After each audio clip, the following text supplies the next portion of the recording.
अस्सलाम वालेकुम नाज़रीन, मैं हूं अरसलान खोकर। आप देख रहे हैं प्रोग्राम असल बात। जंगबंदी हो गई फ़लस्तीन में, गज़ा के मामलात की बेहतरी होनी चाहिए थी। दिन ब दिन हालात बद से बदतर होते जा रहे हैं। इसराइली फ़ौज रुकने का नाम नहीं ले रही और वो सारे चैम्पियंस जिन्होंने अमन मुआहदा करवाया था वो अब कुछ और सोचने पर मजबूर हैं। मिस्र का ये कहना है कि जी पाकिस्तान का रोल बढ़ना चाहिए गज़ा में। पाकिस्तान अपना रोल तो बढ़ा दे, लेकिन जो वहाँ पर स्टेक होल्डर्स मौजूद हैं उनका क्या रोल होना चाहिए, ये ख़ुद में एक बहुत बड़ा सवालिया निशान है। OIC है, अक़वाम मुत्तहिदा है, बड़े बड़े बुलंदोबांग दावे किए, रिपोर्ट शाया कर दी, इंसानी हकूक़ की बदतरीन पामाली की रिपोर्ट शाया कर दी। हुआ क्या? कुछ भी नहीं। फिर दूसरी तरफ अफ़गानिस्तान, उसका बॉर्डर और अफ़गान जो ख़ुद अब इस वक्त अमेरिका में मौजूद है, वहाँ से अमेरिका तंग होना शुरू हो गया। नेशनल गार्ड पर हमले का केस था, वाशिंगटन की अदालत ने अफ़गान शहरी पर कत्ल का चार्ज लगा दिया है। हम तो बड़े लंबे अरसे से कह रहे थे, और अब नए लोगों को वीज़ा भी नहीं दिया जा रहा, जो लोग वहाँ मौजूद हैं उन्हें वापसी नहीं भेजने की बातें हो रही हैं। अफ़गान गवर्नमेंट पता नहीं कौन सी खाम ख्याली में है। हमारी टेंशन एक राइज़ हुई। अमरीकी अखबार ने यह दावा किया कि पाकिस्तानी और अफ़गानिस्तानी फ़ौज आमने सामने हो सकते हैं, तसादुम की तरफ बढ़ रहे, और इसकी वजह अफ़गानिस्तान है, हम नहीं हैं। भारतीय गठजोड़ और भारत की साजिश और दहशतगर्दी हर जगह बेनकाब हो रही है। सन 2009 में बांग्लादेश राइफल्स ने, जो बगावत की तहकीकाती कमीशन ने रिपोर्ट जारी की है, वो ये रिपोर्ट बता रही है कि आर्मी अफसरान के कत्लेआम में भारत और हसीना वाजिद का गठजोड़ था। और ये हम नहीं कह रहे हैं, बांग्लादेश में होने वाली ये इंक्वायरी और ये पूरी तहकीकाती कमीशन ने अपनी रिपोर्ट जारी की है। और ढाका में आर्मी अफसरान समेत 174 अफराद को कत्ल किया गया था। ये सारी सिचुएशन पर बात करेंगे और देखेंगे कि इस वक्त अफ़गान बॉर्डर सिचुएशन हमारे साथ क्या है, इंडिया के साथ कैसे डील करना है, हम जो डीलिंग कर रहे हैं, हमारी अपनी फ़ॉरेन पॉलिसी को लेकर थोड़ी सी बात करेंगे। फिर अमेरिका के अंदर अब तजब्जुब बढ़ रहा है अफ़गान शहरियों को लेकर, और दुनिया भर ये कह रही है कि अफ़गानिस्तान अपने मुल्क के अंदर ये जो दहशतगर्द तंजीमें इनको ख़त्म करे और इसको मेक श्योर करे। SCO में भी यही हुआ कि इन्हें मौका नहीं मिला वहाँ जाने का। उसकी वजह थी कि कोई एलामिया था, ख़वातीन के हुकूक़ थे, बिजनेसमैन है वो अलग परेशान है, बॉर्डर सिचुएशन से वहाँ का बिजनेसमैन परेशान है, और ये सब किया धरा इस वक्त अफ़गान गवर्नमेंट का है। इन सारी चीज़ों पर बात करेंगे। ब्रिगेडियर रिटायर्ड गज़नफ़र अली साहब थोड़ी देर में हमें ज्वाइन कर रहे हैं। अलमास हैदर नकवी साहब माहिर बैन अक़वामी उमूर हैं, हमारे साथ मौजूद हैं। अली सरवर नकवी साहब माहिर बैन अक़वामी उमूर भी हैं और साबिक़ सफ़ीर भी हैं। बहुत शुक्रिया दोनों हज़रात का। अच्छा, इस वक्त सिचुएशन सर, अली सरवर नकवी साहब, हम तो समझ रहे थे जंगबंदी का मुआहदा हो जाएगा और इतने बड़े बड़े ममालिक उस मुआहदे के अंदर मौजूद थे, मामलात बेहतर हो जाएंगे। रोज़ाना की बुनियाद पे वही बच्चों को कत्ल किया जा रहा है, ख़वातीन को मारा जा रहा है, नौजवानों को कत्ल, मतलब टारगेट किलिंग हो रही है ताकि नस्ल कुशी हो सके इसराइल की जानिब से। जी बिल्कुल, आप दुरुस्त फरमा रहे हैं, क्योंकि ये जो इजराइल ने फलस्तीनी कौम के साथ जो ज्यादती की है, जो जुल्म और तशद्दुद उनके ऊपर ढाया है, और 2 साल से ये सिलसिला चलता रहा है, ये तो तारीख में इसकी कोई मिसाल नहीं है। इस तरह की बुरी तरह की ज्यादती और तशद्दुद वो ना तो वियतनाम में हुई थी, ना अल्जीरिया के स्ट्रगल में हुई थी, ना किसी भी कौम के साथ ऐसा नहीं हुआ। और अब जो जंगबंदी हुई है जिसका आप जिक्र कर रहे हैं, वो जंगबंदी को इन्फोर्स करना चाहिए था, उसकी इम्प्लीमेंटेशन होनी चाहिए थी, लेकिन वो भी आप सही कह रहे हैं कि नहीं हो रही, और वो अभी तक उसी तरह की टारगेट किलिंग कर रहे हैं, उसी तरह की ज्यादतियां कर रहे हैं, और खाना भी रोके हुए हैं, एड भी बाकी जो इमदाद है वो भी रोके हुए हैं। तो ये मैं समझता हूँ इस सारे मामले में सबसे अहम किरदार सदर ट्रंप का है, और वही इजराइल को दबा सकते हैं, उसके ऊपर जोर डाल सकते हैं कि वो अब तो जाकर जरा वो जंगबंदी के तो उसूलों को कबूल करें और उसकी तामील करें, क्योंकि अब तक तो उसने बैनुल अक़वामी कवानीन का तो की धज्जियां उड़ा दी हैं। अब तक उसने किसी भी कानून का कोई लिहाज नहीं किया है, किसी का एहतराम नहीं किया है, तो अब लाजमी है कि वो जंगबंदी के जो प्रोविजंस हैं, जो शिके हैं, उन पे पूरी तरह अमल करें। एक तो इजरायली आईडीएफ, जो इजरायली डिफेंस फोर्सेस है, उसको वहां से हटाना चाहिए। आई थिंक जो इंटरनेशनल स्टेबलाइजेशन फोर्स है, वो उसका पहला काम हो चाहिए कि आईडीएफ को वहां से निकाले। गजा में आईडीएफ ने जितनी ज्यादती की है वो उसकी मिसाल नहीं है। वो मजीद वैसे ही हरकतें करते चले जा रहे हैं और वो नहीं बदलेंगे, वो किसी हालत में नहीं बदलेंगे। ठीक हो गया अलमास साहब। इस वक्त सिचुएशन मुझे तो नहीं लगता कि कोई बदली है, कमोबेश वही है जो उन दिनों में थी जब वहाँ पर कत्लो गारतगिरी का बाज़ार गर्म था, दुनिया चीख रही थी, और अब भी वही है। और मैं देख रहा हूँ कि मगरिब में भी अभी दोबारा आवाज़ें उठना शुरू हो गई हैं कि सिचुएशन बिल्कुल स्टेबल नहीं हो पा रही। क्या चल रहा है ये? जी बिल्कुल खोखर साहब, देखें मैं तो डे वन से ये कह रहा हूँ कि ये पीस प्लान नहीं है, बल्कि ये इसराइल की सिक्योरिटी का प्लान है। मुझे नहीं लगता कि ये बहुत ज़्यादा एम्बिशियस प्लान है जो कि ट्रंप ने इंट्रोड्यूस किया। और ये आप इसको अगर बिटवीन द लाइंस देखें तो ये आपको नज़र आता है कि ये इसराइल की सिक्योरिटी के ऊपर ज़्यादा फोकस कर रहा है, रादर देन कि जो कोर कॉज है। कोर कॉज क्या है आपकी, जो कि सजेस्ट किया गया कि 2 स्टेट सोल्यूशन, फ़लस्तीनियों को एक आज़ाद रियासत चाहिए। ठीक है, अगर इस कोर प्रॉब्लम को पहले रिजॉल्व करते और फिर बाकी चीज़ों को आगे लेके चलते तो शायद आपको नज़र आता कि चीज़ें जो है वो आगे बढ़ रही हैं। मुझे नहीं लगता कि ये जो ट्रंप ने प्लान इंट्रोड्यूस किया है ये इम्प्लीमेंट हो सकता है लेटर इन स्पिरिट के अंदर। देखें, मुझे लग ये रहा है कि 2 टारगेट्स थे जो कि वो एक तो अचीव कर लिया कि हॉस्टेजेस उन्होंने रिलीज़ करवाने थे, वो करवा चुके। अब दूसरा टारगेट उनका है डीवेपनाइजेशन ऑफ गज़ा। अब उसके लिए ऑब्वियसली मतलब जितनी भी फोर्सेस हैं वो लगी हुई हैं। अमेरिका की कोशिश भी होगी कि वो किसी तरह जो है वो हमास को डीवेपनाइज करें, और इसराइल जो है वो स्ट्राइक्स अपनी, आपके सामने आपने खुद भी जिक्र किया, नकवी साहब ने भी जिक्र किया कि वो अपनी उन्होंने जारी रखी हुई हैं। तो ये 2 मेजर टारगेट थे इस पीस प्लान के अंदर। अदरवाइज़ मुझे नहीं लगता कि जो एस्पिरेशन है पैलेस्टाइनियंस की वो फुलफिल होंगी इस पीस प्लान के थ्रू। अच्छा, इस पे एक सर और चीज़ भी है, हम ये डी वेपनाइजेशन पर भी बात करके देखते हैं, एक छोटा सा ब्रेक लेते हैं, वापस आते हैं।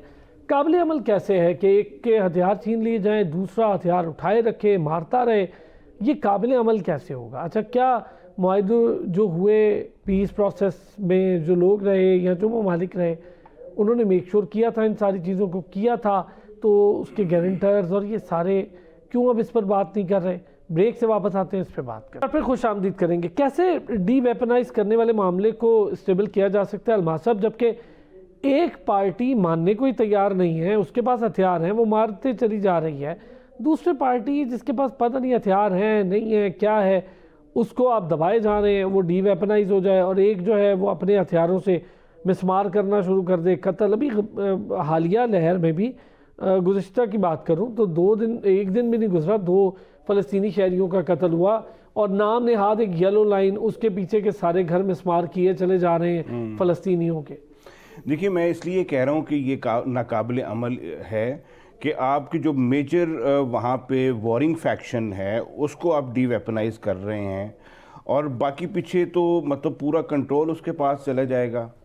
और बाकी जो मैकेनिज़्म ट्रंप ने सजेस्ट किए हैं, आई डोंट थिंक सो कि वो वहाँ पे स्टेबलाइजेशन ला सकते हैं। मैं ये देख रहा हूँ कि ये अपार्थाइड रजीम है, ये अपनी ब्रूटैलिटीज़ जो है वो कंटिन्यू रखेगी, वहाँ पर एग्रेशन के थ्रू उस रीजन को कंट्रोल करने की कोशिश करेंगे। अगर इन केस देखें, इस पीस प्लान के अंदर मुझे नहीं लगता आखिरी पॉइंट अगर आप देखें तो उसमें टू स्टेट सोल्यूशन की बात की है, लेकिन उसका कोई मैकेनिज्म मेंशन नहीं किया। तो जो कोर कॉज है, जब तक वो आप रिजॉल्व नहीं करेंगे, आप किसी किस्म का पीस जो है वहाँ पे इंश्योर नहीं कर सकते। ये क्लैरिटी है।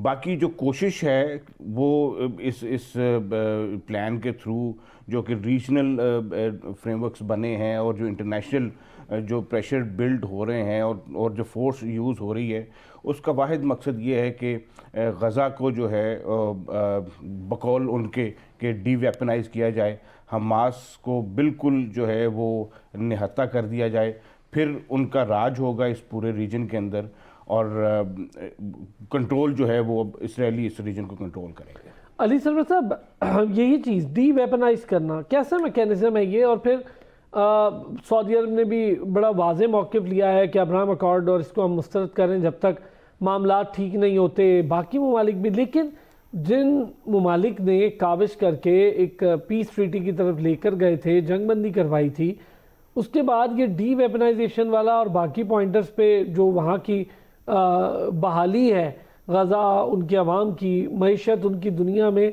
ऐसी है कि ये सदियों में 10 मईशतें इतनी ख़तरनाक थी, उनमें से एक मईशत अब वो है वहाँ ना खाने को है, ना नौकरियाँ हैं, ना उनके घर बचे हैं, ना इमारतें, और जो बची कुची हैं वो अभी फिर येलो लाइन के नाम नेहाद वाले ऑपरेशन में उसके पीछे तबाह की जा रही हैं। जी, मैं बिल्कुल आपसे पूरी तरह एग्री करता हूँ, आपकी बातों की तायीद करता हूँ। लेकिन मैं दो तीन बातें इसमें आपको अपने अपने ख्यालात का इजहार करूं। वो ये, नंबर वन, कि चाहे कितना भी ये डिफेक्टिव अग्रीमेंट हो, कितना भी ये इसमें इसमें खराबियां हों कितनी भी, मगर ये तो हुआ है ना कि बमबारी बंद हो गई है। रोज की बमबारी जो हो रही थी वो रुक गई है काफी हद तक। अभी भी कभी कभी हो रही है, लेकिन काफी हद तक खुलेआम बगैर किसी रुकावट के जो बमबारी हो रही थी उसको कुछ हद तक कंटेन किया गया है। दूसरे, मुस्लिम ब्लॉक जो हमारा है उसमें जो 8 ममालिक उसमें शरीक हैं, जो कि गजा पीस प्लान में जिनका जिक्र था, वो उन्होंने पहले तो इसरार किया कि यूएन का मैंडेट होना चाहिए, तो वो मैंडेट हासिल हुआ है पिछले करारदाद से। और उसके बाद वो कहते हैं डी वेपनाइजेशन प्रोसेस वो स्टेबलाइजेशन फोर्स के जिम्मे होगी, और उसमें हमास की डी वेपनाइजेशन एक काम है। दूसरा, विड्रॉल ऑफ आईडीएफ फोर्सेस भी उसमें प्रोवाइडेड है। तो आईडीएफ फोर्सेस हटेंगी तो ना आगे बात बढ़ेगी। अब जहां तक डी वेपनाइजेशन है, उसमें हमास ने अभी अपनी पोजीशन भी बताई है कि जब तक उनको सिक्योरिटी नहीं प्रोवाइड होगी, जब तक उनको एड नहीं मिलेगी, तब तक वो डी वेपनाइज नहीं करेंगे। और मैं समझता हूँ हमास ने जो सीज फायर एक्सेप्ट किया, जंगबंदी, वो एक बहुत टैक्टिकल मूव था और अच्छा मूव था कि पहले उन्होंने बमबारी तो रुकवाई है ना, उसके बाद बाकी गुफ्तगू आगे बढ़ेगी दूसरे बातों पे। तो ये एक स्लो प्रोसेस है। देखिए ना, इजराइल पहले तो उसको खुली छुट्टी थी, वो कुछ भी चाहे कर रहा था, उसको कुछ हद तक एक उसको थमाया गया है, उसको रोका गया है। तो मैं समझता हूं कि it's far from ideal, it's not going to work. लेकिन मुस्लिम ब्लॉक जो रोल अपना अदा कर रहा है, वो कुछ हद तक उसका असर हो रहा है। अब है ये कितना असर होता है, मैंने आपसे शुरू में कहा था, या पिछली बार कहा था गुफ्तगू जब कर रहा था, कि Trump is the key person. ये सदर ट्रम्प को खुद उसके ऊपर दबाव डालना पड़ेगा, तभी जाके कोई रिजल्ट निकल सकता है। अच्छा अलमास साहब, रिकंस्ट्रक्शन अभी आप दोनों रात जिक्र कर रहे हैं, कैसे होगी? मईशत उनकी सालों नहीं सदियां पीछे चली गई, तबाही का वो शिकार हैं। अभी भी मैंने बताया कि जो येलो लाइन के पीछे रिहायशी आबादी है, वहाँ पर इमारतें घरों को मिसमार कर रहे हैं। रही से ही कसर पूरी हो जाएगी। पहली रहने की जगह नहीं है उनके पास, खैमों में रह रहे हैं, अद्वियात नहीं है, स्कूल्स नहीं हैं, और ज़िंदगी की कोई ज़रूरी अशिया तक उनके पास पहुंचना मुश्किल है। ये रिकंस्ट्रक्शन फेज़ या रीबिल्डिंग फेज़ ये कैसे होगा? देखिए, इससे पहले जो प्लान इंट्रोड्यूस किया गया था उसके अंदर ह्यूमैनिटेरियन एड की जो प्रोविज़न है वो मेंशन थी। तो अभी तक तो मेरा नहीं ख्याल कि वहाँ पे सेटिस्फैक्ट्री जो ह्यूमैनिटेरियन एड है वहाँ पर पहुँच रही है। ठीक है, इसके ऊपर आपने भी जिक्र किया, इंटरनेशनल मीडिया भी जो है रिपोर्ट कर रहा है, ह्यूमैनिटेरियन असिस्टेंस वहाँ पर पहुँच रही है, लेकिन वो अभी उस लेवल तक नहीं है जितनी बड़ी वहाँ पे डिस्ट्रक्शन हुई है पिछले 2 सालों के अंदर। तो एक अजीब सा सिलसिला भी है ना सर, उसमें भी थोड़ी सी चाहूँगा आप ज़रूर बात करें। वहाँ पर जो ये जो ह्यूमैनिटेरियन आप सपोर्ट की बात कर रहे हैं वो भी उन्होंने कंट्रोल कर लिया ना, एक अपनी ही तंजीम जाली बनाई और वहीं पर उन्हीं के तहत यानी उन्हें बाहर निकाला जाता था खाना देने के लिए और वहीं कत्ल किया जाता था। ये एक अजीब सा सिचुएशन है। बिल्कुल ऐसे ही है, बिल्कुल ऐसे ही है। देखिए, जो इसराइली कंट्रोल है वहाँ पर वो बहुत स्ट्रिक्ट है। नकवी साहब ने जिक्र किया कि आईडीएफ की जो विड्रॉल है, हम तवक्को करते हैं कि इस जो प्लान इंट्रोड्यूस किया गया है इसके ऊपर लेटर एंड स्पिरिट के अंदर इम्प्लीमेंट हो, लेकिन मुझे लगता नहीं है कि जो इसराइली जो इस्टेब्लिशमेंट है, जो इनकी जो मिलिट्री माइट है, उनके लिए बहुत बड़ा इंसेंटिव इसके अंदर मौजूद है। वो उनके ग्रेटर इसराइल के प्लान्स जो हैं वो सबके सामने हैं। वो उनके लिए टैक्टिकल इसकी असेसमेंट ये है कि वो इससे 2 बड़े ऑब्जेक्टिव्स इसे अचीव कर रहे हैं। एक तो जो कैप्टिव्स थे उनको उन्होंने रिलीज़ करवा लिया है, दूसरा अगर वो वहाँ पर डीवेपनाइजेशन करवा लेते हैं तो उनका पर्पस जो है वो सर्व हो जाता है। तो उसके लिए अगर उन्होंने सीज़ फायर किया है तो ये को बहुत बड़ी मतलब ऑब्वियसली रुक गई है, जो हलाकतें हैं उसका सिलसिला रुक गया है, रुका नहीं है, मतलब उसकी स्पीड कम हुई है, हम ये कह सकते हैं। बिल्कुल, हाँ। मैं वही कह रहा हूँ ना कि एक आर्जी, एक इसको हम फ्रजाइल पीस हम इसको कह रहे हैं, फ्रजाइल जो है वो सीज़ फायर है। ये अगर डीवेपनाइजेशन हो जाती है तो इसका असूली तौर पे जो प्लान दिया गया था, ठीक है, ये कितनी देर तक चलता है? ट्रम्प के आगे 2 साल हैं, उसके बाद आई डोंट थिंक सो कि अमेरिका का या जो नई लीडरशिप आएगी उसका इंटरेस्ट जो है वो इसी तरह का मिडिल ईस्ट के अंदर होगा। तो मुझे तो बहुत सारी चीज़ें जो हैं वो जम्शुअस हैं और यूटोपियन आइडियाज़ लगते हैं। लेट्स सी क्या होता है। अच्छा अली सरवर साहब, यही चीज़ रीबिल्डिंग का आपने ही जिक्र किया, कैसे हो सकती है, कौन कौन इसमें स्टेक होल्डर हो सकता है और क्या तरीका कार है? फिर इनको रीबिल्डिंग के साथ साथ उनको ज़िंदगी की तरफ वापस लाना एक बहुत बड़ा मसला है। खाली घर, इमारतें, स्कूल ये बना देने से काम नहीं चलेगा। उनकी तो इकॉनमी तबाह हो गई, महसूर होके रह गए, कुछ भी नहीं है उनके पास। ये खुद में एक बहुत बड़ा अलमिया है। देखिए, यहाँ पे मैं समझता हूं, मैंने पहले भी जब ये जंग चल रही थी और जब ये ज्यादतियां रोज के हिसाब से हो रही थी, तो मैं कहा करता था कि मुस्लिम ममालिक को चाहिए कि भले भले भले कुछ ना करें, लेकिन कम से कम रेटोरिकल एक डिक्लेरेशन करें कि इजराइल को वार्निंग दें कि वो ये चीज रोके। कम से कम ऑन रिकॉर्ड ये बात आनी चाहिए थी, नहीं हुई। अब मैं समझता हूं अब भी मुस्लिम ब्लॉक को चाहिए कि अमेरिका पे प्रेशर डालें कि इजराइल को रोके, और रिकंस्ट्रक्शन उसी वक्त हो सकेगी जबकि ये इजरायली डिफेंस फोर्सेस आईडीएफ की ज्यादतियां रुकेंगी और वो वहां से हटेंगे। तो मैं समझता हूँ ये मुश्किल काम है, और अमेरिका तो उसकी तो जो बायस या उसका रुझान वो इजराइल की तरफ है। वो उसको फलस्तीनियों से कोई खास हमदर्दी नहीं है, मगर सारी दुनिया में इतना शोर मचा, लंदन, पेरिस, बर्लिन, हर कैपिटल में रोज के हर वीकेंड पे बड़े बड़े मुजाहरे होने लगे। तो इसलिए ये दबाव वेस्ट के गवर्नमेंट्स के ऊपर भी पड़ा कि वो कुछ करें। तो ये मामला बहुत गंभीर है और जब तक पूरी तरह सारे ममालिक जोर न डालें तब तक मैं नहीं समझता कि कोई खास खातिर खा बेहतरी आएगी। नौशाद साहब ने भी हमें ज्वाइन कर लिया। नौशाद अली साहब सीनियर सहाफ़ी हैं, तजियाकार हैं। नौशाद साहब, गज़ा सिचुएशन को लेकर हम बात कर रहे हैं, ख़ास तौर पे रीबिल्डिंग और रिकन्स्ट्रक्शन फेज़, डी वेपनाइजेशन। कैसे मुमकिन है कि एक फरीक को आप हथियार छीन लें, दूसरा दंदनाता फिरे? अभी मैं येलो लाइन्स का जिक्र कर रहा था, नाम नहाज इलाका है, उसके पिछले एरिया में रिहायशी जो आबादी है फ़लस्तीनियों की, उसको मिस्मार किया जा रहा है, तबाह किया जा रहा है। फिर कैसे एक्सपेक्ट करती है दुनिया कि जी डी वेपनाइजेशन होने से वहाँ पे पीस आ जाएगा? अभी तक तो आया नहीं। बिस्मिल्लाहिर्रहमानिर्रहीम।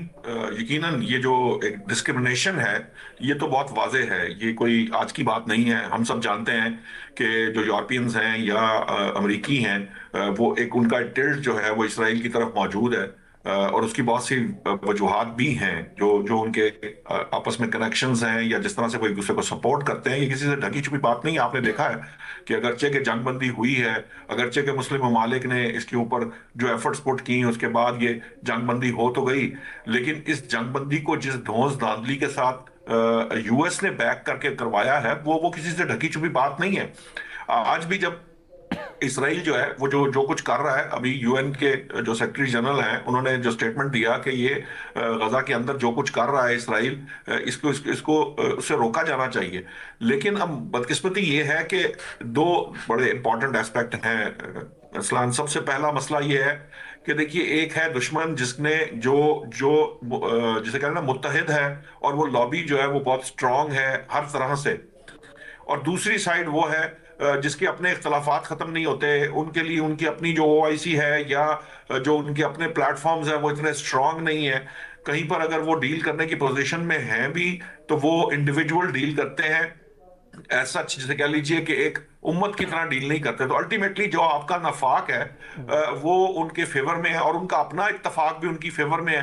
तो अल्टीमेटली फिर यही होगा कि जो जो सिचुएशन हमारे सामने है कि वो जो है बावजूद जंगबंदी के वो एक एक्सक्यूज लेके कि जी हम हमास को टारगेट कर रहे हैं, हमास के लोगों को टारगेट कर रहे हैं। भाई जब एक बात तय हो गई कि जी हमास को अगर कोई मामला हमास के साथ करना है तो वो डिसआर्म करने का जो प्रोसेस है उसके अंदर एक चीज तय है कि वो जो भी फोर्स डेवलप की जाएगी वो फोर्स इस प्रोसेस को आगे बढ़ाएगी। तो वो जो बोर्ड है, अमन बोर्ड, जो पीस बोर्ड की बात की जा रही थी, वो कायम किया जाना चाहिए और उसके तहत जो भी फोर्स तैनात करनी है उसको तैनात करना चाहिए। प्रॉब्लम ही ये है, इसमें भी डिले इसलिए है कि उन्हें कहीं ना कहीं ये डाउट है कि वो जो अमन बोर्ड आ जाएगा और जो जो जो जिसे कह लीजिए कि जो ये स्टेबलाइजेशन फोर्स आएगी वो काम नहीं कर सकेगी जो एक्चुअली इसराइल के टारगेट्स हैं। इसराइल अपने टारगेट्स आज भी पूरे करने के लिए वो किसी की सुनता तो है नहीं। वो उसके लिए ना कोई इंटरनेशनल लॉ है, ना उसका कोई अपने एथिक्स है, ना उसकी कोई जिसे कह लीजिए कि वो ह्यूमन राइट्स या ह्यूमन राइट्स को तस्लीम करता। वो किसी भी राइट को तस्लीम नहीं करता उसके नजदीक। ठीक हो गया, एक छोटा सा ब्रेक लेना जी। अब ज़रा ब्रेक से वापस आएंगे तो ज़रा अफगान सिचुएशन पे बात करेंगे। अफगानिस्तान के अंदर से ताजिकिस्तान की सरहद पर ड्रोन हमला हुआ जिसमें 3 चीनी शहरी हलाक हुए। ये एक, और हमें भी समझ आ रहा है ये ड्रोन हमले कौन कंट्रोल कर रहा है, कहाँ से हो रहे होंगे, भारत इसके पीछे बड़ा क्लियरली समझ आ रहा है। दूसरी तरफ अमेरिका के अंदर भी अफगान शहरियों के लिए मुश्किलात बढ़ रही हैं, कत्लो गारतगिरी के वाक़यात बढ़ रहे हैं। हम तो पहले से कह रहे थे आप जगह दें ना ज़रा भारत के अंदर अफ़गान शहरियों को, तो लग पता जाएगा आपको। फिर पाकिस्तान और अफ़गानिस्तान, टेंशन राइज हो रही है बॉर्डर पर, दहशत गर्दी बढ़ रही है, इन चीज़ों पर, और एक ड्रग इकॉनमी है, इस पर ज़रा बात करते हैं एक ब्रेक के बाद। एक बार फिर खुश आमदीद कहेंगे। अली सर साहब, इस वक्त सिचुएशन एक नई डेवलप हो रही है। अमेरिका के अंदर अफ़गान पासपोर्ट होल्डर्स को वीज़े अब मज़ीद जारी नहीं किए जाएंगे। फिर अदालत ने चार्जशीट लगा दी अफ़गान शहरी पर कत्ल की, नेशनल गार्ड पर हमले के लिए। हम तो बता रहे थे पूरी दुनिया को कि जिस किस्म का माइंडसेट इस वक्त अफ़गानिस्तान में मौजूद है और जैसा हमने अपने 45 सालों में भुगता है यहाँ पर, तो आपको भी पता चल जाएगा भारत में भी अब इनके गठजोड़ बढ़ रहे हैं। उस पर अलग बात करूँगा, फिर बांग्लादेश वाले मामले पर भी करूँगा। तो ज़रा पहले अफ़गान चैप्टर पर थोड़ी सी बात करेंगे, किस किस्म का माइंडसेट अफ़गानिस्तान में है। और अभी देखें कि ड्रोन हमला ताजिकिस्तान की सरहद पे अफ़गानिस्तान के अंदर से हुआ और डेफिनेटली कि भारत इसके पीछे होगा, 3 चीनी शहरियों को हलाक कर दिया गया। ये अफगानिस्तान की सूरत जो है वो बहुत सालों से इसी तरह डेवलप होती रही है और इसको किसी ने रोका नहीं है, क्योंकि ये तालिबान जो है ये रियासत में बिलीव ही नहीं करते हैं। ये कोई एक कॉन्स्टिट्यूशनल स्ट्रक्चर में बिलीव नहीं करते हैं।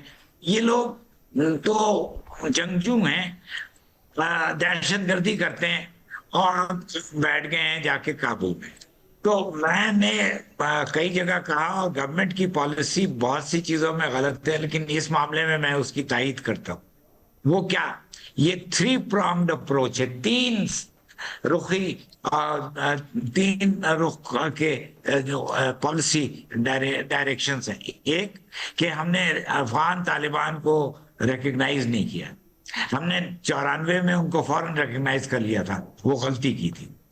दूसरे नंबर 2 कि हमने इलाकाई ममालिक को इन्वॉल्व किया है, तुर्की, कतर, सऊदी अरब, ये इन सबको हमने इसमें इन्वॉल्व किया है, क्योंकि पहले हमने अगर बाहमी तौर पे जो कुछ करना चाहा था वो किसी का कोई नतीजा नहीं निकला। तीसरे, हमने सख्ती दिखाई है, मिलिट्री एक्शन लेने की धमकी दी है और हमने अफगानियों को उनके मुल्क वापस लौटाना भी शुरू कर दिया है। तो मैं समझता हूं कि ये अप्रोच हमारी सही है, क्योंकि तालिबान उसी वक्त मानेंगे कोई बात जबकि उनको एहसास होगा कि उनके करतूत की वजह से उनको बहुत बड़ा नुकसान हो रहा है। ट्रांजिट ट्रेड जो हम पाकिस्तान अलाउ करता है वो भी रोका जा सकता है। जब भारत नेपाल के ट्रेड को कंट्रोल करता है, भारत ने उनका एक बार पेट्रोल बंद कर दिया था, काठमांडू में सड़कों पे गाड़ियां नहीं चल पा रही थी। Why can't we do it? हम भी ट्रांजिट ट्रेड बंद कर दें, क्योंकि हमने कंसीलिएशन, गुफ्तगू, मफावत, गुडविल, ये सारे कुछ को हमने ट्राई करके देख लिया है, वो कुछ नहीं मानते हैं। और अब इंटरनेशनली आप सही कह रहे हैं कि उनकी जो अमेरिका में जो वहां पे अफगान है उन्होंने जो हरकतें करनी शुरू की, तो जाहिर है ट्रम्प का तो एटीट्यूड पता है आपको, एक कोई किस्सा होगा उसका वो बहाना बना के वो पूरी कम्युनिटी के खिलाफ एक्शन लेता है। तो जो अफगान कम्युनिटी अमेरिका में है वो उसको अब इसका खमियाजा भुगतना पड़ेगा, क्योंकि अफगान गया वहां जाके उसने गोलियां चलानी शुरू कर दी। This is not to be allowed, ये कहीं भी दुनिया में कोई नहीं कबूल करेगा। ठीक हो गया अलमास साहब, इस वक्त ना सिचुएशन ताजिकिस्तान की भी बढ़ रही है और वहाँ पर 3 चीनी शहरियों का हलाक किया। अगर हमें भी समझ आती है ड्रोन हमला कौन कर रहा होगा, अफगानिस्तान के अंदर से कौन ऑपरेट कर रहा होगा, तो वाज़ेह हो रही हैं चीज़ें। हम तो पहले से कह रहे थे कि इनका तो नेचुरल नेक्सस है, ये तो दोनों एक जैसा करप्ट और दहशतगर्द माइंडसेट हैं, तो वो तो नज़र आ रहा है। जैसे नकवी साहब ने जिक्र किया कि they don't believe in state, तो वो बिल्कुल ऐसा ही है। उनके यहाँ दे आर नॉट प्रैक्टिकल और पॉलिटिकल एक्टर्स। अगर पॉलिटिकल एक्टर्स होते तो उनको कॉस्ट बेनिफिट का जो है वो एनालिसिस करते कि अगर हम ये दहशतगर्दी कर रहे हैं तो इसका हमें बेनिफिट क्या है और उसकी हमें कॉस्ट क्या बेयर करनी पड़ रही है। ठीक है, तो ये तो ऑब्वियस है। अगर इसके थ्रू वो इस इंस्ट्रूमेंट को वो यूटिलाइज करेंगे अपने रीजन के अंदर, जैसे कि ताजिकिस्तान के आपने जिक्र किया, पाकिस्तान के ख़िलाफ़ अगर इस्तेमाल होती है और सेंट्रल एशियन स्टेट के अंदर जो है वहाँ से दहशतगर्द जाके वहाँ पे कार्रवाइयाँ करते हैं, तो मैं ये समझता हूँ कि इस खित्ते के अंदर भी अफ़गानिस्तान और ये जो तालिबान हैं ये तन्हा हो जाएंगे। इस वक्त सिर्फ एक मुल्क ने जो है वो तालिबान रजीम को रिकग्नाइज़ किया है, वो रशिया है, लेकिन वो किसी भी सूरत के अंदर ये जो एक्सट्रीमिज़म और टेररिज्म के ऊपर वो कंप्रोमाइज़ बिल्कुल नहीं करते हैं। वो बिल्कुल उनकी एक सख्त पॉलिसी है, वो उसके ऊपर वो पाकिस्तान के मौक़िफ़ के साथ खड़े हैं। रीजनल कोऑर्डिनेशन एक उनका मॉस्को फॉर्मेट मौजूद है, उसके अंदर रेगुलर कंसल्टेशंस होती हैं। तो मैं ये समझता हूँ कि ये तालिबान अथॉरिटीज़ को जो है वो चाहिए कि इसको एनालाइज करें। अगर वो पॉलिटिकल एक्टर हैं तो उनको कॉस्ट बेनिफिट का एनालिसिस देखना चाहिए कि अगर वो ये कर रहे हैं तो इससे वो गेन क्या कर रहे हैं। ठीक है, मैं नहीं समझता कि इस किस्म की एक्टिविटी से वो रीजन के अंदर या इवन के अपनी आवाम के लिए कोई कोई कोई कोई बेनिफिट जो है वो अट्रैक्ट कर सकते हैं। आपके सामने की सिचुएशन है, मतलब हमें पाकिस्तान को इस वक्त रीजन के अंदर सपोर्ट हासिल है, हमें इंटरनेशनल जो है लेवल के ऊपर सपोर्ट मौजूद है। लोग पाकिस्तान विज़िट कर रहे हैं, वो चाहे कतर है, वो चाहे ईरान है, चाहे वो तुर्किया है, सऊदी अरेबिया है, चाइना है, रशिया है। सेंट्रल एशियंस के साथ भी हमारी कोऑर्डिनेशन जो है वो बहुत जो है वो बेहतर हुई है। तो ये उनको सोचना चाहिए कि इस इंस्ट्रूमेंट से वो कोई बहुत ज़्यादा गेन जो है वो नहीं ले सकते हैं। ठीक है, और उल्टा इस रीजन की डिस्टेबलाइजेशन को एक बेसिक स्टिमुलस हैं। फैसला करना चाहिए कि इस बिहेवियर को वो चेंज करें। अगर वो चेंज नहीं होते तो फिर मैं समझता हूँ कि रीजनल कंट्रीज़ को एक कलेक्टिव जो है वो एक पंटेटिव जो है वो मतलब एक सख्त फैसले जो है वो लेने होंगे। सर आगे टाइम लग रहा है क्योंकि अफगान सिचुएशन ऐसी होती जा रही है, दुनिया भर अब इस पर बात कर रही है कि आपके यहाँ दहशतगर्द तंजीमें मौजूद हैं, पहले इसको ख़त्म करें। दुनिया से कट के रह गए, जाके भारत की झोली में बैठ गए। वहाँ भी जब सवालात हुए कि ख़वातीन के हुकूक को लेकर और उस पर भी भागना पड़ा। अब ये टेररिज्म की एक नई फॉर्म के अपने एरिया सरजमीन भारत को दे रहे हैं इस्तेमाल करने के लिए, चाइना को टारगेट करना है। नौशाद साहब ज़रा पहले अफ़गान चैप्टर, फिर मैं ज़रा वो बांग्लादेश वाले मामले पर भी बात करूँगा। पहले अफ़गान चैप्टर। देखिए, मामला ये है कि ये जो आपने जो ताजिकिस्तान का रेफरेंस दिया था ना, ये बड़ा अहम है। ये कोई जैसे कह लीजिए कि भाई ऐसे ही गुजर जाने वाली बात नहीं है। जो ये कोई ड्रोन जो है ना, वो किसी जैसे कह लो ना डिपार्टमेंटल स्टोर का कोई ड्रोन नहीं है जिसने वहां अटैक किया। ये मिलिट्री ग्रेड ड्रोन जो है, ये इसके लिए सिर्फ एक ड्रोन और ऑपरेटर नहीं चाहिए होता। That is called a technology actually. और टेक्नोलॉजी आपको याद होगा जब ये इस तरह की खबरें आई थी कि जब पाक भारत जंग शुरू हुई थी और इसराइली ड्रोन ऑपरेट हो रहे थे, तो उस वक्त एक सुनने में आ रहा था, ये बात कही जा रही थी कि इसराइली टीम भी इंडिया पहुंच चुकी है। तो बिल्कुल उसी तरह जो भारतीय ये जो ड्रोन होंगे, मुझे नहीं पता इसकी साख्त क्या है, क्या इसकी डिटेल सामने आई हैं, अभी तक वैसे सामने नहीं आ सकी। लेकिन ये जो कुछ भी है, ये यकीनन किसी ने भी ये ड्रोन दिया है, उसने एक्चुअली ये टेक्नोलॉजी का मामला है। अगर टेक्नोलॉजी शिफ्ट होकर अफगानियों के हाथ लग जाती है, तो जैसे अभी हमारे दोस्त कह रहे थे कि एक्चुअली वो तो ना रियासत है, ना रियासत पे बिलीव करते हैं, और ना ही जो है उनका कोई ऐसा मिजाज है कि वो रियासत के तौर पे खुद और बाकी किसी को रियासत के तौर पे तस्लीम करें। तो ये जो टेक्नोलॉजी की अगर खुदा ना खास्ता शिफ्ट हो जाती है टुवर्ड्स अफगान तालिबान, तो ये बहुत डेंजरस हो सकता है, खास तौर पर पाकिस्तान के लिए। आप देखिए जो इस वक्त हम जो जंग लड़ रहे हैं, दहशतगर्दी के खिलाफ जंग, और उसके अंदर जो हम खास तौर पर अफगान सरहद के ऊपर से दरअंदाजी रोक रहे हैं, हम उसके अंदर भी जो ड्रोन टेक्नोलॉजी का इस्तेमाल कर रहे हैं और बहुत एक्सटेंसिवली कर रहे हैं। बल्कि अब तो मैं आज एक वीडियो देख रहा था, चाइना जो है अफगान बॉर्डर के ऊपर, वो भी रोबोट्स और ड्रोन टेक्नोलॉजी के जरिए इस सरहद को जो है वो सिक्योर बनाने की कोशिश कर रहे हैं। इससे मुराद ये है नौशाद साहब कि यही सरहद जो है सबसे ज्यादा अनसेफ है। ऑब्वियसली ये देखिए, ये तो बात किसी से ढकी छुपी नहीं है। ये जो आपके सामने इस वक्त हो रहा है, ये वो सारा कुछ जो हमारे सामने आ रहा है। आपने ड्रग माफिया की अपने ब्रेक पर जाने से पहले कहा था, ये ड्रग माफिया से लेकर और टेररिज्म तक ये पूरा एक सिस्टम है, ये पूरा एक नेक्सस है।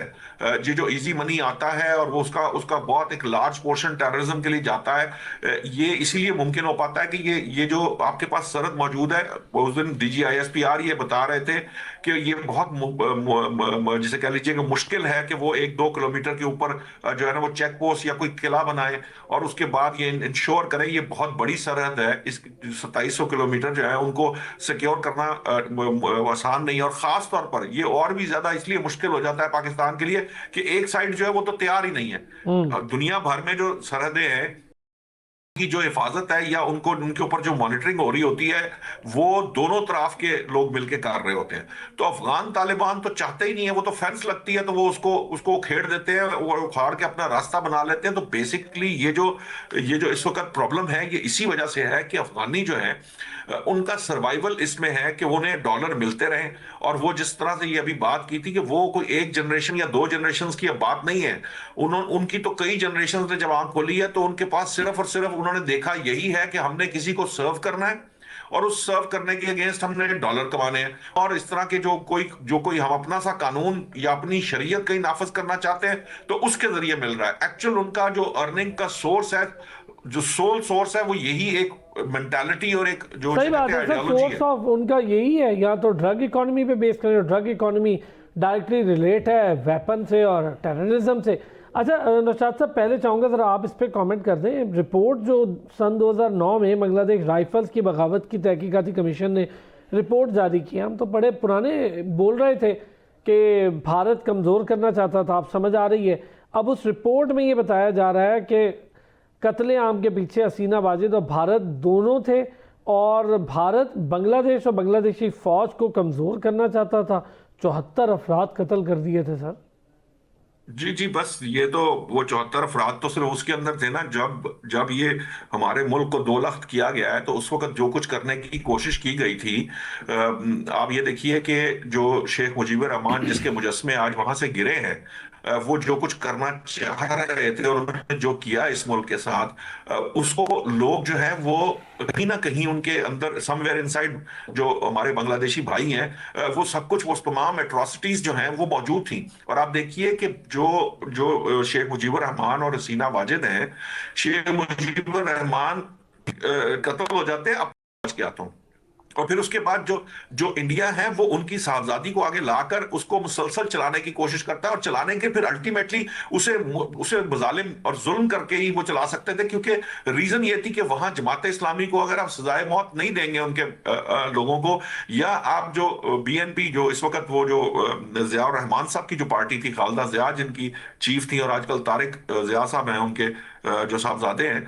वो उस सूरत में पनप भी नहीं सकती थी। वरना तो वो लोग जो है, क्योंकि आम बांग्लादेशी जो है उसका कोई ताल्लुक नहीं है इस बात से कि 6 नकात थे जी, मेरा जो है वो भुट्टो साहब से इख्तलाफ था, ये जी जो मगरबी पाकिस्तान है इसके अंदर जो है वो कोई हमारे ऊपर कोई जुल्म किया जा रहा है। प्रॉब्लम ये है कि ये सारी बातें जो आपकी जो पॉलिटिकल एलीट है, ये उनके अगर इसके अंदर कोई इंटरेस्ट थे या एस्टैब्लिशमेंट की कोई लड़ाई है, वो मिल बैठकर तय की जा सकती थी। नहीं की गई। क्यों नहीं की गई? क्योंकि कहीं ना कहीं भारत की शय मौजूद थी और वो शय सिर्फ आपको बांग्लादेश के बनाने में नहीं नजर आती, उसके बाद उसको चलाने में भी नजर आती है। आज तक शेख हसीना जब तक यहां पे अपने इक्तदार में रही, कैसे ये इलेक्शन जीत रही थी? जो इलेक्शन इन्होंने जीता है वो इलेक्शन कोई उसको आप जरा एक दफा ऑडिट करें उस इलेक्शन का, तो आपको सेंस समझ में ही नहीं आएगी। ये बिल्कुल उसी तरह इलेक्शन जीता है जैसे आज मोदी ने बिहार के अंदर इलेक्शन जीता है, कि जब सारी की सारी जो इंटरनेशनल कम्युनिटी है या जो उनकी लोकल कम्युनिटी है, या अगर आप बिहार के अंदर खड़े होकर ये बात करें तो सब लोग ये समझ रहे थे कि मोदी जो है वो ये इलेक्शन हार जाएंगे। क्यों? क्योंकि जो कुछ वो कर रहे हैं, और खास तौर पर भारत को पाकिस्तान से शिकस्त मिलने के बाद तो उनका बयानिया जमी बोझ हो चुका था। लेकिन जिस तरह से उन्होंने वहां पर वो जो एक जिसे कहते हैं ना एक स्कीम लॉन्च की, वो पैसे बांटे, अरबों रुपए जो है वो बांटे गए और बांटने के बाद एक्चुअली वोट खरीदे गए, वही काम बांग्लादेश के अंदर होता चला आया था। तो कहीं ना कहीं उसकी जो एंटी जिसे कह लीजिए कि थॉट मौजूद थी। और फिर ये जो रिपोर्ट आई है, ये रिपोर्ट पहले से तैयार थी लेकिन इसको दबाया जाता रहा। ये सारी चीजें उसी सूरत में होती हैं जहां पर कहीं ना कहीं आप जो है वो किसी मुल्क की पपेट के तौर पे काम कर रहे होते हैं, और फिर जो मुल्क इतना बड़ा बहुत बेहतर आपने सारा अहाता कर दिया नौशाद साहब। ये इस वक्त जो सिचुएशन चल रही है जो बांग्लादेश के इन सालों में गुजरा, Naushad Ali sahab thank you so much. Almas Haider Naqvi sahab आपका शुक्रिया, अली सरवर नकवी साहब का बहुत शुक्रिया हमारे साथ इन सेगमेंट्स के लिए मौजूद रहे। एक ब्रेक के बाद जब वापस आएंगे तो पार्लियामेंट के मुश्तरका इजलास के अंदर कौमी कमीशन बराए हुकूक अक़लियत एक्ट 2025 तरमीम के साथ मंजूर हुआ है। क्या फ़र्क पड़ेगा और अक़लियतों के मसाइल इससे हल हो जाएंगे, इन सारी चीज़ों पर बात करेंगे। फरजाना बारी हमारे साथ होंगी। एक छोटा सा ब्रेक लेते हैं, एक बार फिर खुश आमदीद कहेंगे। ब्रेक पर जाने से पहले जैसा कि मैंने बताया था कि हमारे यहाँ बहुत सारे मामलात अक़लियतों को लेकर उस पर कई बार बात हो चुकी, अब उनके तहफ़्फ़ुज़ को लेकर एक कमीशन बनाया जा रहा है और सदर मुमलिकत की तौसीक के साथ ही ये बिल नाफिजुल अमल हो जाएगा। कुछ तरामीम हुई हैं इस बिल में जो मंजूर कर ली गई हैं। अच्छा, ये जो बिल जब शक्ल इख्तियार करेगा तो कौमी कमीशन बराए अक़लियत जो है और या इनके हुकूक को जो डिफेंस करने के लिए कमीशन बनाया जा रहा है वो 16 मेंबरान पर मुश्तमिल होगा। 4 सूबे जो हैं उनमें से 2 अक़लियती मेंबरान कमीशन का हिस्सा होंगे, जबकि वज़ीर आज़म चेयरपर्सन और कमीशन अरकान मुकर्रर भी करेंगे। कानून के तहत कमीशन का सेक्रेटरी मुकर्रर किया जाएगा। कौमी कमीशन बराए हुकूक अक़लियत फ़ंड भी कायम किया जाएगा। अच्छा, ये मसाइल क्या है इस पर ज़रा बात करेंगे। गैर मुस्लिम शहरियों के तहफ़्फ़ुज़ के लिए ये नेशनल कमीशन है।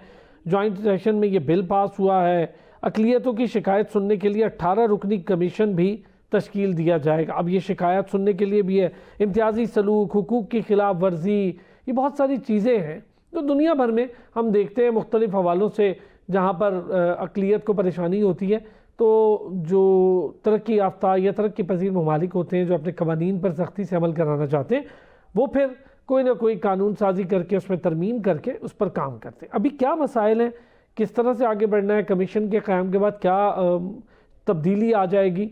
फरजाना बारी साहिबा हमारे साथ मौजूद हैं, बहुत सीनियर समाजी कारकुन भी हैं, बहुत बड़ा नाम है पाकिस्तान में सोशल एक्टिविस्ट के तौर पर, ह्यूमन राइट्स एक्टिविस्ट के तौर पर। बहुत शुक्रिया फरजाना बारी साहिबा।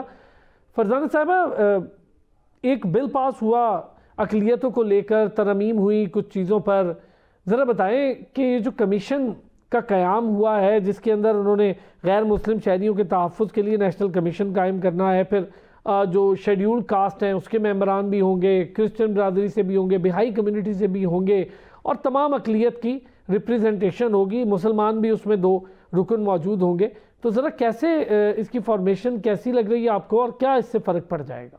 ह्यूमन राइट्स मिनिस्ट्रीज़ हैं वो फोकस नहीं करती हैं, जो मिनॉरिटीज़ के अक़लियतों के जो मसाइल हैं उसके ऊपर उनकी इतनी तवज्जो नहीं होती है और समहाउ बाकी मसले इतने ज़्यादा होते हैं और क्योंकि वो मेजॉरिटी के मसले हैं तो उस तरफ उनकी तवज्जो ज़्यादा होती है। तो उस हवाले से ये डिमांड रही है मजहबी अक़लियतों की तरफ से कि उनका अपना एक कमीशन होना चाहिए ताकि जो उनके स्पेसिफिक इश्यूज़ हैं वो एड्रेस हो सकें। तो उस हवाले से तो मैं समझती हूँ कि ठीक है कमीशन बनना चाहिए, लेकिन आई होप कि कमीशन जो है वो बेहतरीन तरीके से काम करे, इफेक्टिव तरीके से काम करे, उसके अंदर जो लोग हों वो वाक़तन जो है उनका ट्रैक रिकॉर्ड हो, जो है अक़लियती जो कम्युनिटीज़ हैं उनके जो मसाइल के हवाले से, काम के हवाले से, एक्टिविज़म के हवाले से, क्योंकि अदरवाइज जब आप वैसे ही लोगों को नॉमिनेट कर देते हैं जिनकी कोई ट्रैक रिकॉर्ड नहीं होता, उनकी कोई इतनी दिलचस्पी नहीं होती, तो फिर यही है जिस तरह बाकी कमीशन हमारे जो हैं वो इतनी इफेक्टिव नहीं है जितना होना चाहिए, तो वो तो टैक्स पेयर के ऊपर मुझे लगता है फिर एक और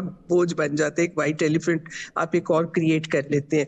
तो उम्मीद करते हैं कि इसके अंदर जिस किस्म के लोग नॉमिनेट होंगे वो वही लोग हों, उनका एक क्राइटेरिया होना चाहिए, उनका एक ट्रैक रिकॉर्ड होना चाहिए कि उन्होंने अक़लियतों के हकूक़ के तहफ़्फ़ुज़ के लिए काम किया हो, और उन लोगों को आप कमीशन पे लेकर आएँ जिनकी कमिटमेंट है, जिनकी क्रेडिबिलिटी है, कम्युनिटी के अंदर उनकी पॉपुलैरिटी है, कम्युनिटी उनको ट्रस्ट करती है। तो फिर इंशाल्लाह मैं समझती हूँ कि ज़रूरत तो है, क्योंकि पाकिस्तान में अक़लियतों के बेहद मसाइल हैं और उनको उजागर करना और उनके मसाइल का हल करना या करवाना, उसके लिए एक बॉडी तो जो है वो होनी चाहिए। और अगर कमीशन जो है इसमें इस तरह के लोग आएंगे तो इससे कोई बेहतरी, उम्मीद है कि इससे बेहतरी ही होगी। फरजाना बारी साहिबा, अगर मैं चंद वो इश्यूज़ जो आप समझती हैं, इतने लंबे अरसे से आपकी बड़ी खिदमात हैं इस शोबे में, क्या समझती हैं शेड्यूल कास्ट को लेकर अगर मैं बात करना चाहूँ ख़ास तौर पे, फिर हम ज़रा बाकी मामलात पे भी कर लेंगे। हिंदू बिरादरी के अपने अंदर शेड्यूल कास्ट के बड़े मसाइल हैं, पाकिस्तान में ओवरऑल नहीं होगा लेकिन उनके अपने अंदर शायद ये मसाइल बहुत ज़्यादा हैं। क्या इशूज़ आते हैं, इनकी सुनवाई के प्रॉब्लम कहाँ कहाँ आते हैं और क्यों सुनवाई नहीं हो पाती? देखिए, एक तो ऑब्वियसली अक़लियतों के ख़ासतौर पे सिंध के अंदर शेड्यूल कास्ट का मसला और भी हो जाता है, ज़्यादा मुश्किल हो जाता है, क्योंकि वो लोग जो हैं वो ना सिर्फ ये कि उनकी कास्ट के हवाले से बल्कि क्लास के हवाले से भी ज़ाहिर है जो लोग शेड्यूल कास्ट से जिनका ताल्लुक़ है वो माशी तौर पे बहुत पसमानदा लोग हैं और वहाँ पे जिस किस्म की वायलेशंस हो रही होती हैं। फिर अभी तक आप देखें कि जो पर्सनल लॉज हैं जो मजहबी अक़लियतें जैसे हिंदू हैं या क्रिश्चियन हैं, उनके जो पर्सनल लॉज हैं उसकी इम्प्लीमेंटेशन के भी मसाइल रहते हैं। फिर इसके अलावा ये भी है कि जो कोटास के इश्यूज हैं, मतलब अक़लियतों का जो कोटा है, चाहे वो गवर्नमेंट के अंदर है या पार्लियामेंट के अंदर है, उसमें भी ये है कि जो उनको कोटास मिलने चाहिए। मुख्तलिफ आप देखें कि हमारे इवन पब्लिक सेक्टर के अंदर वो कोटास जो है उनको नहीं मिलते हैं। तो आई थिंक अगर इस हवाले से उस पर तवज्जो दी जाए, इस तरह जो मिसाल के तौर पे बहुत सारी हमारी मजहबी अक़लियतें हैं जो इस तरह के काम के ऐसे शोबों के साथ मुंसलिक हैं, जो कि बड़े जिसमें आए दिन हम ये देखते हैं कि खासतौर पे सैनिटरी वर्कर्स फॉर एग्जांपल, बहुत सारी क्रिश्चियन कम्युनिटी के लोग जो हैं वो सैनिटरी का एज ए सैनिटरी वर्कर्स काम करते हैं, और आए दिन हम ये देखते हैं कि वहाँ पे उनकी डेथ्स रिपोर्ट होती हैं कि वो किसी जो है वो उसमें उतरे हैं, जो ये जो होते हैं इसके सैनिटेशन के उसमें, और वहाँ पे गैसेस की वजह से उनकी डेथ हो जाती है और किसी किस्म का भी उनको कोई ऐसी सेफ्टी किट्स नहीं दी जाती हैं। तो इस तरह के बेतहाशा मसाइल हैं जिसके ऊपर मैं समझती हूँ कि फोकस करने की ज़रूरत है। फिर ये है कि फोर्स मैरिजेस का मसला जो कि सिंध के अंदर बहुत ज़्यादा हो रहा है कि हिंदू बच्चियाँ जो हैं उनको उठाया जाता है और उनको ज़बरदस्ती मुसलमान करके फिर उनकी शादियाँ करवा दी जाती हैं। ये आई थिंक इस तरह के मसाइल जो हैं वो खास पे अब हिंदू कम्युनिटी जो है वो बहुत ज़्यादा इस हवाले से आई थिंक उनमें बहुत बेचैनी पाई जाती है, क्योंकि ये काम वहाँ पे बाकायदा ऐसे ऑर्गेनाइज ग्रुप्स हैं जो ये काम कर रहे हैं, और ये समझ नहीं आती कि मतलब सिर्फ बच्चियाँ ही क्यों मुसलमान होती हैं वहाँ पे, मतलब जो हिंदू और बड़ी उम्र की औरतें हैं या मर्द हैं वो तो नहीं मुतासिर होकर अपना मजहब चेंज करते, लेकिन तो इसके पीछे ज़ाहिर है कि एक पूरा एक फिनोमेना है। तो इस तरह के बेतहाशा मसाइल हैं जो कि हमारी मजहबी अक़लियतों के स्पेसिफिक इश्यूज हैं और उसके ऊपर तवज्जो देने की जरूरत है, जो हमारे बाकी इंस्टीट्यूशंस ने अभी तक उस लिहाज उस तरह से नहीं की। तो होपफुली ये कमीशन जो है वो अच्छा, एक अच्छी चीज़ इसमें ये है फरजाना बारी साहिबा कि एक फंड भी कायम किया जा रहा है, और यकीनी तौर पर जो इंसाफ का हुसूल है वो बड़ा मुश्किल हो जाता है जब आपके पास वकील ना हो, आपकी सुनवाई ना हो रही हो। और ये तो खैर अक़लियतों का मसला नहीं है हमारे यहाँ ओवरऑल सिचुएशन का, लेकिन चलें अक़लियतों के तहफ़्फ़ुज़ के लिए हम इस पे बात कर लेते हैं। फिर तालीम है और सेहत है, क्या ये इक्वली प्रैक्टिस हो रही हैं सारी चीज़ें? बिल्कुल नहीं, ये वही जिसने मैंने पहले भी कहा, मैं अपनी बात को दोहरा ही रही हूँ कि देखें एम्प्लॉयमेंट का कोटास हैं जो कि नहीं मिलते हैं। फिर ये है कि इनकी जो मजहबी अक़लियतों के को लोगों को जिस किस्म की अपॉर्चुनिटीज़ मिलनी चाहिए, मतलब जॉब के हवाले से जो स्किल डेवलपमेंट के हवाले से, वो उनको नहीं मिल रही हैं, और यही वजह है कि बहुत ज़्यादा एक डिसकंटेंटमेंट बढ़ता जा रहा है। लोग बहुत अपने आप को गैर महसूस करने लगे हैं।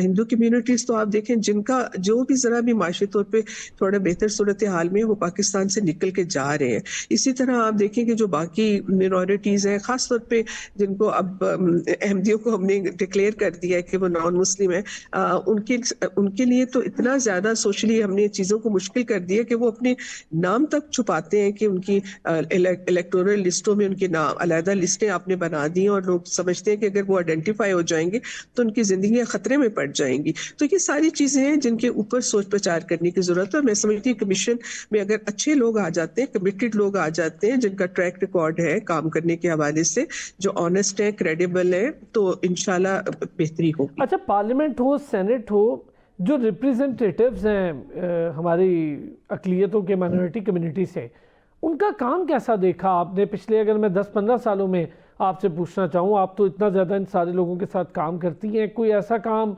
कोई नोटिसेबल चीज़ जो बेहतरी की तरफ लेकर गए हो, कुछ काम करते हैं? देखिए काम तो बात यही है कि देखिए मसाइल जो हैं वो इतने ज़्यादा हैं कि किसी एक या जो ऑर्गेनाइजेशन जो एनजीओज हैं या उनके बस का काम नहीं है कि पूरी कम्युनिटी के मसाइल का ज़्यादा से ज़्यादा वो यही कर सकते हैं कि ये मसाइल को उजागर कर सकते हैं, जो कि मैं समझती हूँ कि जो मजहबी अक़लियतों के जो नुमाइंदे हैं और जो उनकी ऑर्गेनाइजेशन है और जो सिविल सोसाइटी ऑर्गेनाइजेशन है, वो बार बार ये मसाइल तो जो है उसकी निशानदेही तो करते रही हैं, लेकिन उनके मसाइल का हल उनके पास नहीं है। वो मसाइल का हल जो है वो पाकिस्तान की रियासत और हुकूमत वक्त नहीं देना होता, और अगर वो ये चीज़ जो है वो उनको जब वो ज़्यादा मौसर तरीके से इनके मसाइल का हल करेंगे तो तभी मैं समझती हूँ कि मजहबी अक़लियतों की ज़िंदगी में कुछ बेहतरी आएगी। इससे बहुत बात ये नहीं शुक्रिया। कि नेशनल कमीशन जो कायम हो रहा है इससे कुछ थोड़ी बेहतरी भी आ जाएगी, चीज़ें भी जो अनहर्ड सेगमेंट्स हैं कुछ सुनवाई भी हो जाएगी, कुछ मामला भी बेहतर हो जाएंगे। अच्छा, इसकी जो फॉर्मेशन होगी लास्टली फरजाना बारी साहिबा, तो आप समझती हैं कि इस फॉर्मेशन के तहत जिन लोगों को वहाँ पर सिलेक्ट किया जाएगा, 2-2 या 3-3 मेंबर्स अकलियती ग्रुप्स के या उनकी कम्युनिटी से, तो उस पर कोई एतराज़ नहीं होगा, या उसको मेक श्योर करने के लिए क्या करना चाहिए? देखिए वही बात है ना कि अगर वो मेरिट बेस्ड अपॉइंटमेंट्स होंगी तो फिर कोई एतराज नहीं होगा, ठीक है। वही बात है कि मेरिट बेस्ड होना चाहिए, ये नहीं है कि आप लोगों को अकोमोडेट करने के लिए जो है अपनी मर्जी के लोग ले आए। अगर आप मेरिट बेस्ड अपॉइंटमेंट्स करेंगे, उन लोगों की करेंगे जिन्होंने ऑलरेडी मजहबी अक़लीतों के हवाले से काम किया हुआ है, तो फिर कोई एतराज नहीं होगा। बहुत शुक्रिया। फरजाना बारी हमारे साथ मौजूद थी, समाजी कारकुन हैं, बहुत बड़ा नाम है पाकिस्तान में, ह्यूमन राइट्स एक्टिविस्ट हैं। बहुत शुक्रिया नाज़रीन, कल फिर होगी आपसे मुलाकात, अपना ख्याल रखिएगा।